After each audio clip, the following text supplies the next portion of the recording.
সবাইকে স্বাগত জানাই ইতিহাসের ময়নাতদন্ত।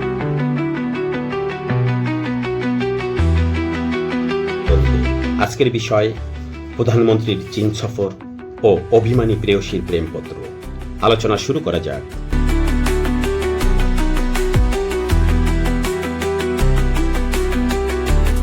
পাকিস্তান বিভক্তে বাংলাদেশ পেয়েছে স্বাধীনতা, আর প্রতিবেশী ভারত পেয়েছে জন্মশত্রু পাকিস্তানকে বিভক্ত করার সফলতা। সাথে সাথে সাম্রাজ্যবাদী হায়েনার লোলুপ লালসা মাথাচাড়া দিয়ে ওঠে। মুক্তিযুদ্ধে ৭ দফা চুক্তি যার প্রথম পদক্ষেপ। দ্বিজাতি তত্ত্বের ভিত্তিতে বাংলাদেশ স্বাধীন হলেও মুজিবকে দিয়ে ধর্মনিরপেক্ষ রাষ্ট্র ঘোষণা ভারতের দ্বিতীয় পদক্ষেপ। শুধুমাত্র রাষ্ট্র ক্ষমতায় থাকার জন্য বাংলাদেশের স্বার্থ জলাঞ্জলি দিয়ে ভারতের স্বার্থ রক্ষার মহানায়ক মুজিবকে পেয়ে যায় ভারত। যে কারণে ফারাক্কাবাদের পানি প্রত্যাহারে মুজিবকে পাশে পায় ইন্দিরা। বাংলাদেশের যাত্রা শুরু হয় মরুভূমির পথে। মুজিবকে জাতির আব্বা বানানোর বয়ান তৈরি করে ভারতের মদতপুষ্ট দালালরা, আর স্বাধীন চেতা বাংলাদেশিরা অনুধাবন করতে থাকে ৭ই মার্চের ভাষণের সেই অংশকে, ভাতে মারবো পানিতে মারবো, আমরা ভাতে মারবো, আমরা পানিতে মারবো, যার বাস্তবায়ন ফারাক্কাবাদ থেকে শুরু।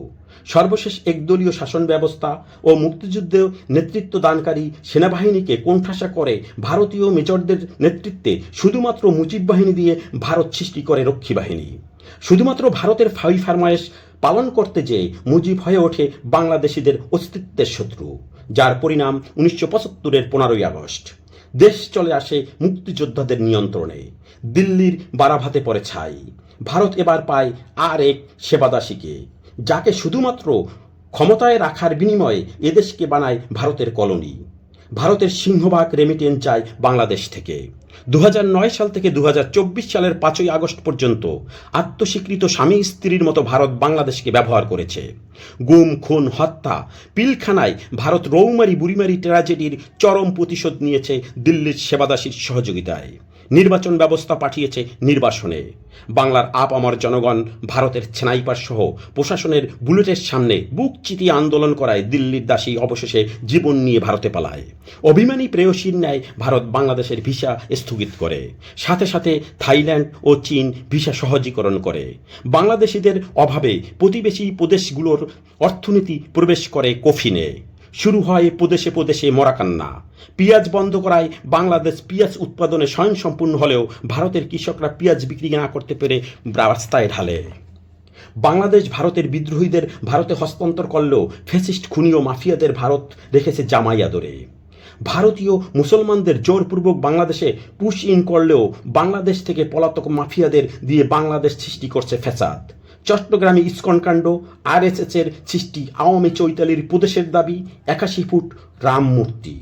ভারতে যেখানে মসজিদ মাদ্রাসা ভাঙ্গে প্রতিদিন, নামাজ পড়ার উপর জারি করেছে হুলিয়া। এজন্য ভারতের সিংহাসনে আর এক গৌরগোবিন্দ। হিন্দুত্ববাদী নেতারা কখনো রংপুর দখল করার হুমকি দেয়, আবার কখনো চট্টগ্রাম দখল করার হুমকি।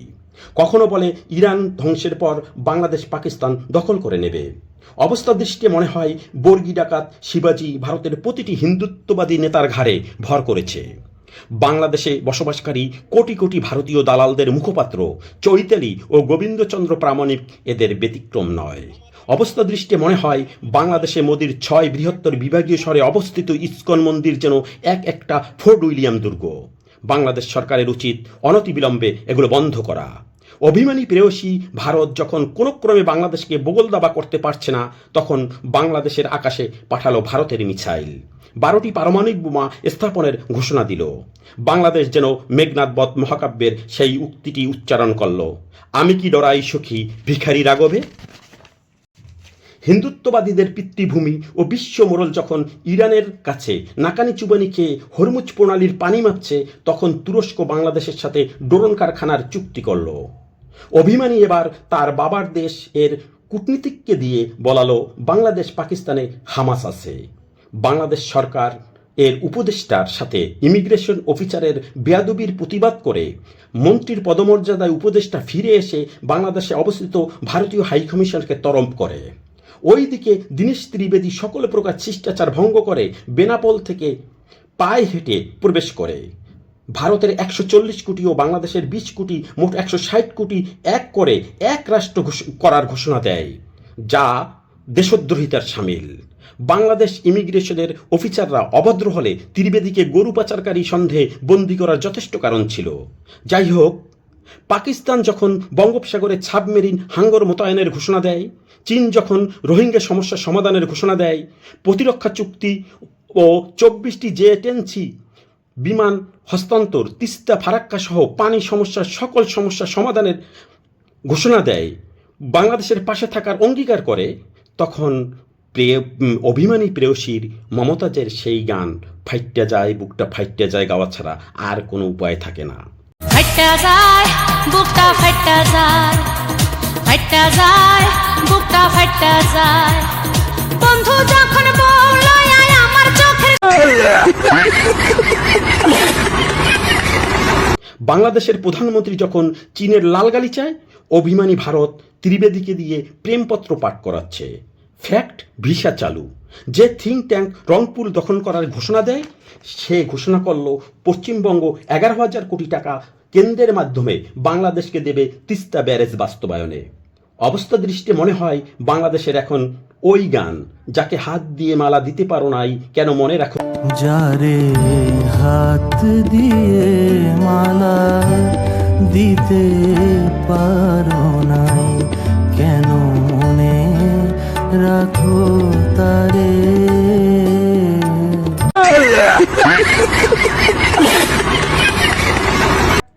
এবার আসি বাংলাদেশে অভ্যন্তরে থাকা ভারতীয় দালাল কন্টেন্ট ক্রিয়েটরদের প্রসঙ্গে, যাদের বয়ান অর্থের জন্য প্রধানমন্ত্রী চীন গেছে, অর্থমন্ত্রী গেল না কেন, শামা ওবায়েদ গেল না কেন।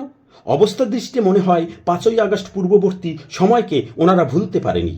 ওনাদেরও সফরসঙ্গী হওয়ার বাসনা জলাঞ্জলি দিতে কষ্ট হচ্ছে। তাদের বলছি, যে রাধে সে চুলও বাঁধে। স্বাধীনতা যুদ্ধের সময় জেল খাটা তারেক রহমানকে রাজনীতির বয়স হয় নাই বয়ানে তো বহু যুগ কাটায়ছেন। তারেক রহমান যে সকল সেক্টরে যোগ্য, এই নির্মম সত্যটা স্বীকার করলে যে দাদাবাবুরা কষ্ট পাবে তা আমরা ভালো করে জানি। দাদাবাবুদের বলছি, চাণক্য বটিকা আর কাজ করছে না। ওই পুরনো কাসুন্দি বাদ দিন। পাকিস্তানের নেতৃত্বে সকল মুসলিম রাষ্ট্র এক হচ্ছে। ভারতে যত মসজিদ মাদ্রাসা ভাঙছেন, মুসলমানদের জয় শ্রীরাম জোর করে বলাচ্ছেন। এবার গণেশ উল্টে গেলে রাজা গণেশের মতো আপনাদেরও নাম পাল্টাতে হতে পারে। এখনও সময় আছে। অতীতের ভুল ত্রুটি ক্ষমা চেয়ে মুসলিমদের ধর্মে বর্ম হয়ে দাঁড়াবেন না। অবশ্য ইতিমধ্যে খবর এসেছে পাকিস্তানের সাথে দিল্লি গোপন বৈঠক সেরে ফেলেছে। ইরানের পা ধরা বাকি। এসব কাজে আবার হিন্দুত্ববাদীদের জুড়ি নাই। এতক্ষণ ধরে আমার কথা শোনার জন্য সবাইকে ধন্যবাদ।